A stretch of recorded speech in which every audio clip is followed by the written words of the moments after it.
Welcome to Systems in Python. A process that stays up is a process that still answers when 12 clients arrive together and the write is still holding a worker.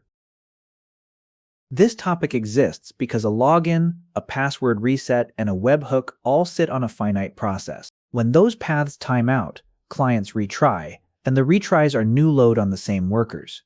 The lab is a password reset box. Semaphore 4 is the pool behind post/reset. A worker is one request being handled. 4 workers means 4 requests can sit in the write at the same time, and a 5th request has no 5th worker. The write is a hash of a secret and a row stored in the database, and that work holds one worker for about 400 milliseconds. That worker cannot take another request while it is held, so 4 writes fill the pool.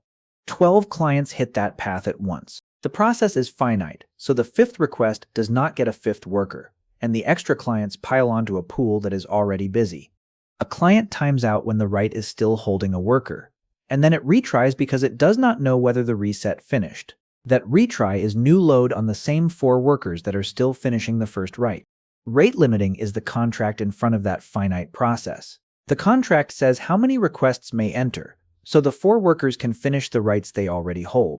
The box is 4 workers, a slow write of about 400 milliseconds, and 12 clients, and we keep that finite process standing under the load it created when those clients retry. Thank you.